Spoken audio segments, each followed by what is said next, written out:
అహ్మదాబాద్ నుంచి లండన్ గ్యాట్విక్కు బయలుదేరిన air India విమానం A171 బోయింగ్ 787 నుంచి 8 వరకు నిన్న టేకాఫ్ అయిన కొద్దిసేపటికే కుప్పకూలిన దుర్ఘటనలో 241 మంది మృతి చెందిన విషయం తెలిసిందే.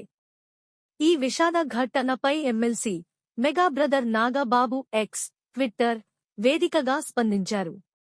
అహ్మదాబాద్ ఫ్లైట్ క్రాష్ నా మనస్సుని కలచివేసిందని ఆయన పేర్కొన్నారు. ఈ సందర్భంగా చాలా ఏళ్ల క్రితం సోదరుడు చిరంజీవి, ఆయన కూతురు సుస్మిత ఓ విమాన ప్రమాదం నుంచి సురక్షితంగా బయటపడ్డ విషయాన్ని గుర్తు చేసుకుంటూ ఎమోషనల్ పోస్ట్ చేశారు. అహ్మదాబాద్ ఫ్లైట్ క్రాష్ నా మనస్సుని కలచివేసింది. చాలా సంవత్సరాల క్రితం ఎంతో మంది ఫిల్మీ పర్సనాలిటీస్ ఉన్న చెన్నై ఫ్లైట్ తిరుపతిలో ఎక్కడో ల్యాండ్ అయ్యింది. అందులో మా అందరికీ అత్యంత ప్రియమైన మా అన్నయ్య చిరంజీవి, మా స్వీటీ సుష్మిత పాప ఉన్నారు. ఫ్లైట్ తిరుపతి పొలాల్లో ల్యాండ్ అయ్యిందంట. మా అన్నయ్య మా స్వీటీ పాప ఎలా ఉన్నారో, సేఫ్గా ఉన్నారో లేదో అన్న ఆందోళన నా మనస్సు కలచివేసింది. అన్నయ్య, స్వీటీ పాప సేఫ్, ఇండస్ట్రీకి సంబంధించిన వాళ్లు సేఫ్ అని తెలిసాక మనసు కుదుటపడింది. ఆ ఫ్లైట్ ప్రమాదం ఎఫెక్ట్ ఈ రోజుకి నా మనసులోంచి పోలేదు. అలాంటిది ఈ రోజు అహ్మదాబాద్లో జరిగిన ఫ్లైట్ క్రాష్ గురించి విజువల్స్ చూస్తుంటే నా గుండె తరుక్కుపోతుంది.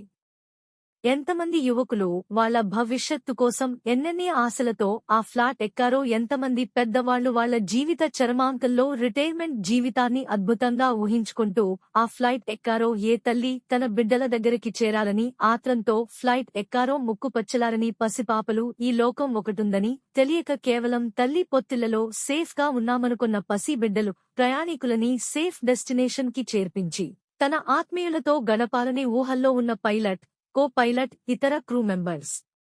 అసలు ఈ ఫ్లైట్తో సంబంధం లేని మెడికో స్టూడెంట్స్ హాస్టల్లో లంచ్ చేస్తుంటే పిడిగుపాటులా వాళ్ల నెత్తిన పడి ప్రాణాలు తీసిన ఫ్లైట్. ఏ మెడికో బిడ్డ ఎన్ని ఆశలతో డాక్టర్ సౌదామని చదువుకుంటున్నారో, వాళ్ల జీవితాలు, వాళ్ల మీద ఆ తల్లిదండ్రులు ఎన్నెన్ని ఆశలు పెట్టుకున్నారో, ఏమనాలో ఏమి ఆలోచించాలో కూడా తెలియని నిస్తేజ స్థితి.